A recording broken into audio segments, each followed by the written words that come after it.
I separated from the United States Air Force in 2017, I chose to enroll into college and pursue a degree in education. As a student veteran, however, I felt out of place and unable to connect with the other students.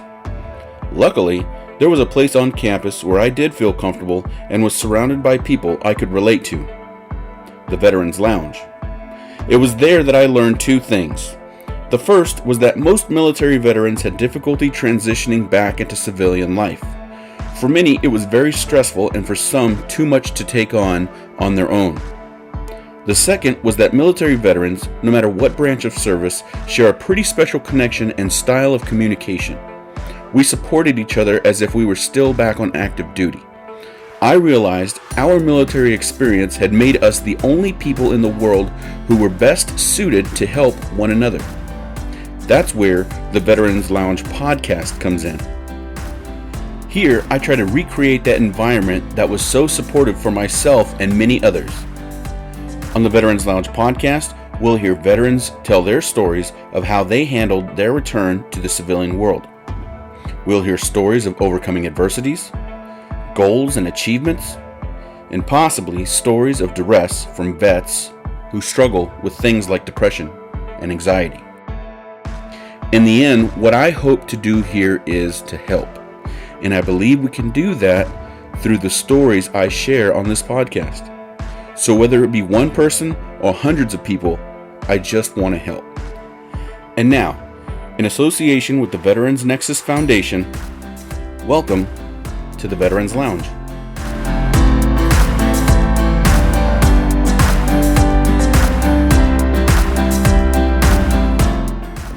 Hello, welcome to the Veterans Lounge podcast. My name is Miguel and I am your host.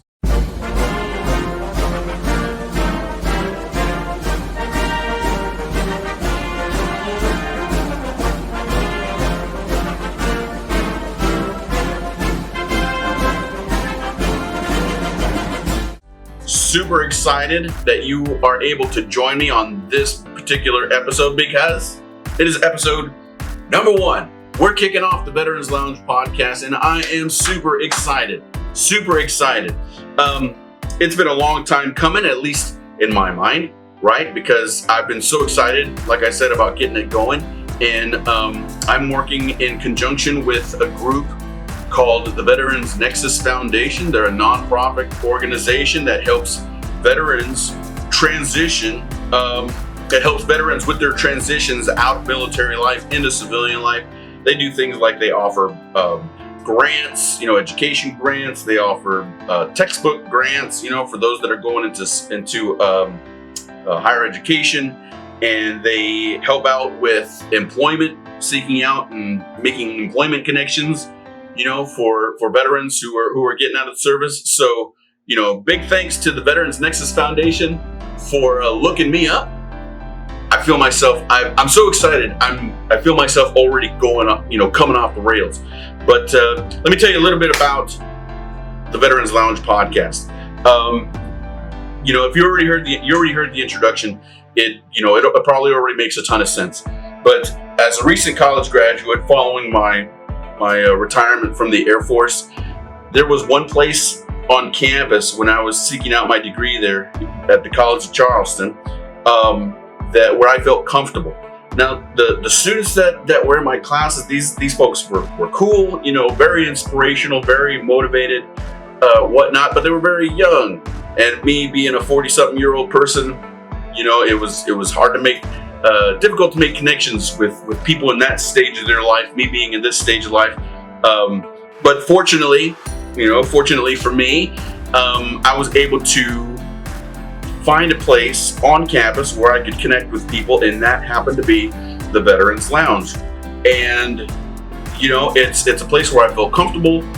We were able to trade old war stories and whatnot, talk about class, talk about professors, talk about experiences and whatnot. And generally speaking, everyone there seemed to be very comfortable, and that's what gave me the idea to start this podcast right here, because in that space of the Veterans Lounge back at the College of Charleston, people seemed to be comfortable. When we were in that space, it seemed like we did a very good job of communicating with each other, putting everyone at ease. And I think that at ease came from being able to relate to your surroundings, right? Everybody spoke the same language. Everybody spoke with the same energy and all that stuff. It's hard to explain.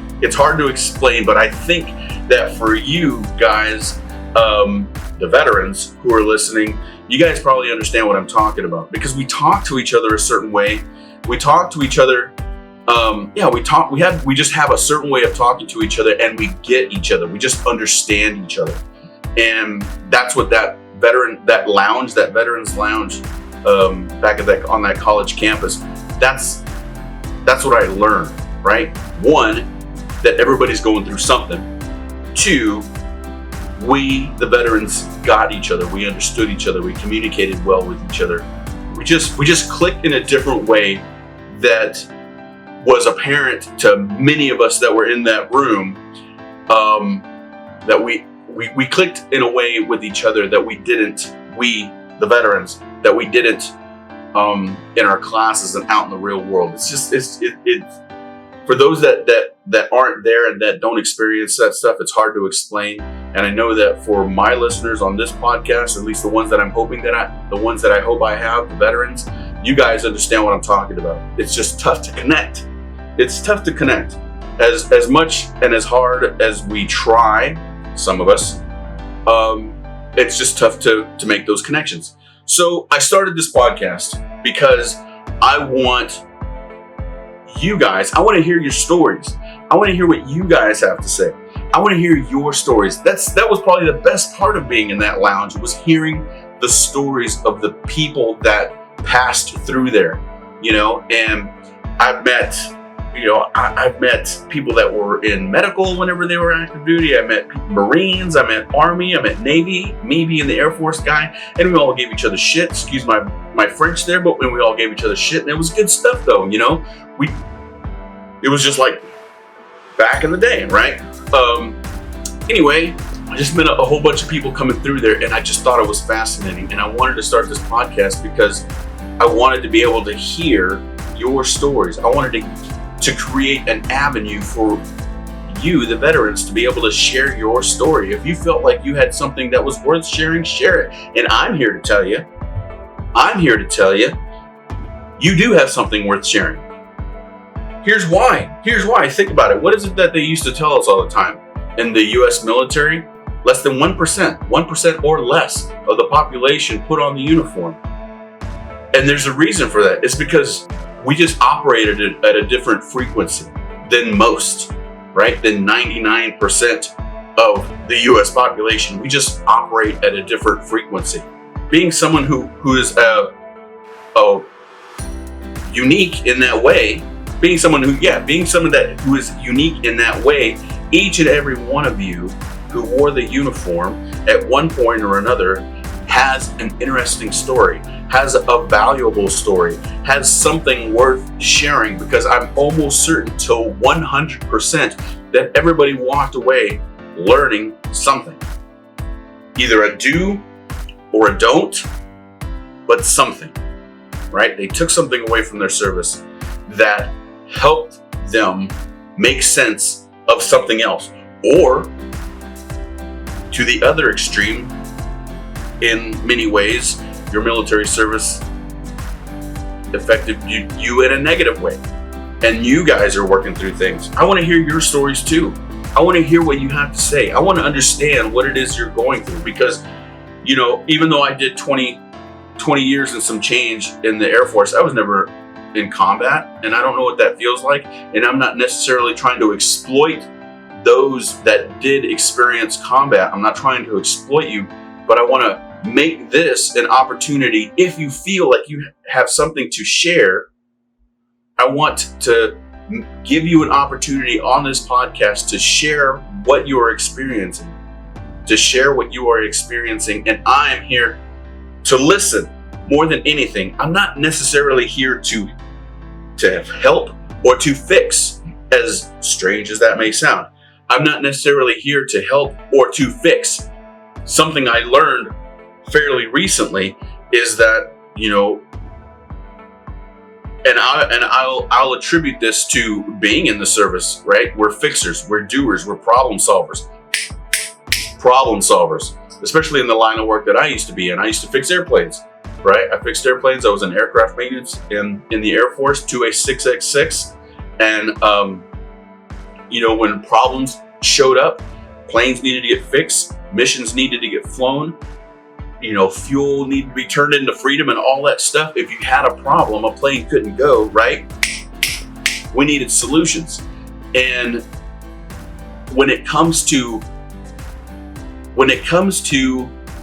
listening for the sake of another person's mental health or well-being or just listening is enough. And I just learned that fairly recently, that listening is enough.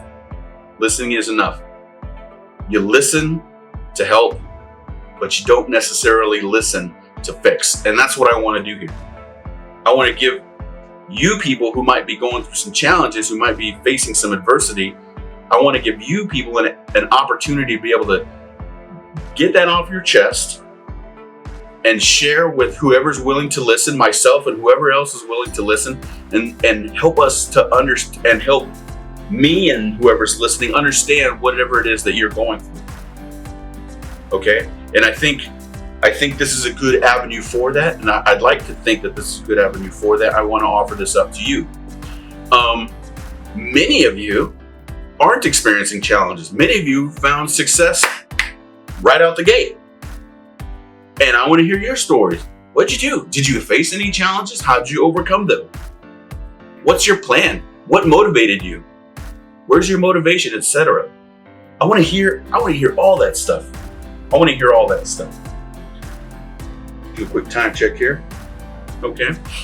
I don't want to necessarily take up too much time in this first episode, because the point and the mission of this podcast is not to necessarily hear me talk. That's not what this is about. This is about hearing you talk. This is about listening to your story.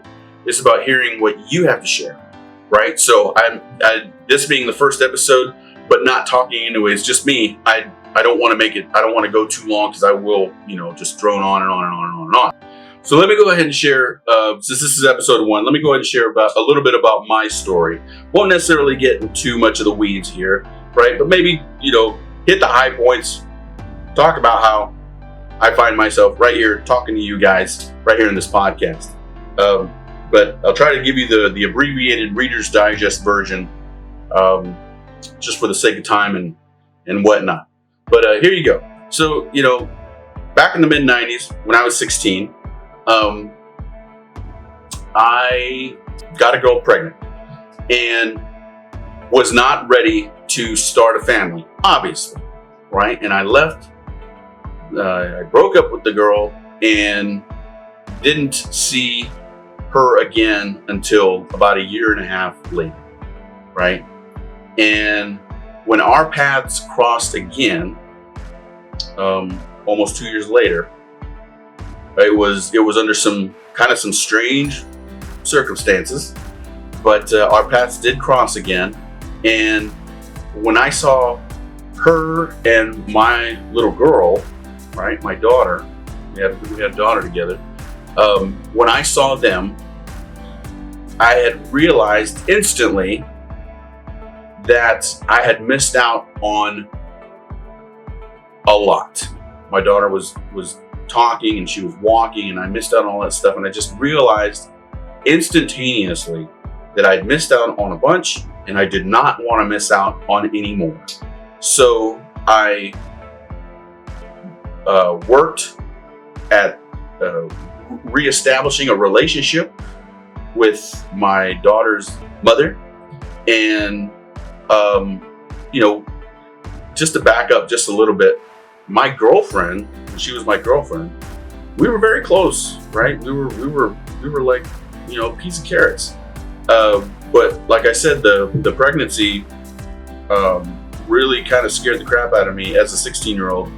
And and then fast forward to 2 years later, when we started to reestablish this relationship, it was like, at least in my mind, it was like, it was like we were right back where we left off. And we start off this relationship slowly, sort of, and kind of like rekindled the spark, if you will. And one thing led to another, and we ended up getting back into a serious relationship shortly after that. Like I said, and I didn't want to miss out on any more for my daughter, and that's what really was. It was really about. It started out as wanting to be present in my daughter's life, and it grew into reestablishing a relationship with my girlfriend, and turned into us getting married. Right, very young, but we ended up getting married. And here we were these two young kids who were married, and we had one kid, and then we had another on the way. What can I say? We're Latinos. We just kind of look at each other and we start making babies. But anyway, we've got this. We've got one kiddo. We got another kiddo on the way, and I had to make a decision as to how do I make this work? How do I raise this family? And like a lot of us do, join the service. Right? I joined the Air Force. I'm originally from a place called Big Spring, Texas. Had to drive 50 miles to go see an Air Force recruiter. I was dead set that the Air Force was the way I was going. Joined the Air Force. Ended up being the best decision I had ever made. Because, up to that point, I thought I was going to be a musician, right? I thought I was going to be this fantastic musician and whatever. I wanted to be a rock star and a band teacher and all this stuff, right? I had all these delusions of grandeur, right? But I really wasn't as good as I thought I was. And this whole Air Force thing really kind of saved my hide for not only to raise a family, but growing up, right? But I joined the Air Force in 1997. Was a 2A6X6, like I said, electrical environmental systems specialist on aircraft, right? Worked all kinds of different military aircraft all over the country and the world. And 20 years later, as a few years ago, in 2017, I retired. And like I said, my wife and I, we got married way back when I joined the service, and we're still together to this day. We're getting ready to celebrate 25 years together. And that little girl, we raised that little girl. We raised the little boy that followed shortly after, and then we raised two other boys. So we got 4 kids all together. And like I said, we raised 4 kids. We were in the service, retired in 2017. My wife and I are still married. Like I said, we're gonna celebrate our 25th wedding anniversary in a few months. And after I retired, right, I had no idea. Well, I say I had no idea, but I had some inclination as to what I wanted to do. I thought I wanted to be all kinds of things, but what ended up rising to the top was become a teacher. So I ended up pursuing that. I enrolled into the College of Charleston here, got a degree in elementary education, and I am actually going to start my first year teaching this year in Goose Creek, South Carolina. So I'm going to be a 3rd grade teacher in Goose Creek, South Carolina, Berkeley County School District. And that is, in a nutshell, my story. That is the Reader's Digest version. There is a lot more there. There's a lot more there, obviously. There's highs and there's lows. There's that period that I experienced, while I was on terminal and transition, and paid my first visit to mental health. Never in my 20 years in the military did I ever visit mental health. Had to visit mental health when I was in transition, right? And maybe I'll share a little bit more of that story in a future episode. But like I said, one of the things that I noticed when I was in the Veterans Lounge, when I was going through my college experience, was that a lot of people were having difficulty transitioning, and I was one of them. I believe in my heart of hearts that if given the opportunity, veterans can make connections and talk about things that are relevant to their situation and are also relevant to the situations of other veterans. And in my mind, the more exposure those experiences get, then the more opportunities at solutions other people can have at their disposal, because we're putting out these stories. I'm not entirely certain if that made a whole lot of sense, but in a future episode, maybe it'll make a whole lot more sense. I'll rethink it and then reshape it, spit it out. Bam. Okay, but that's my story in a nutshell. This is the first episode of the Veterans Lounge podcast. And like I said, I'm extremely excited to get this thing off the ground. The Veterans Nexus Foundation is who I am partnered up with. Go give them a look. If you're in your transition, if you're looking for employment, if you're getting ready to get out of the service, or if you recently got out of the service, or if you've been out for a little while, look them up. VeteransNexus.org. VeteransNexus.org. If you feel like you would like to be a guest on this podcast, go to VeteransNexus.org/podcast. Or just go to the website, look for the podcast tab, click there, and there'll be some information there as to how you get in touch with me, and we'll set up an interview and we'll get your story out there and told. Veterans Lounge Podcast is available on YouTube, Spotify, iTunes, iHeartRadio, Amazon. This is dope. You get on your, if you have Alexa, ask Alexa, hey Alexa, play the Veterans Lounge Podcast. She'll say something like, me, Veterans Lounge Podcast. Bam, and it'll be up there. Tell you what, Google, I'm not sure what's going on with Google. I'm trying to get on the Google podcast thing, but they're kind of dragging their feet. Hey, if you work for Google, look up Veterans Lounge Podcast. I've submitted my stuff. Look, it's in there. It's in there. If you see it, you kind of expedite that process there. I'd really like to get the podcast on the Google platform. Tell you what. But you know what? I think we're going to wrap it up there. Thanks a bunch for tuning in this first episode. Thanks for listening. Please get in touch. Please get in touch. Share it with me. Share it with the listeners. Let's hear about the good things that our veterans are doing and how they're trying to shape the world and how they're trying to make the world better. Let's put it all out there. Okay, that's all I got. This has been the Veterans Lounge Podcast. I'm Miguel Mata, your host. This has been episode number 1. YouTube, Spotify, iTunes, iHeartRadio, Amazon, Alexa, audio, right? Audible, that's what it is, Audible. All right, you guys take care. God bless.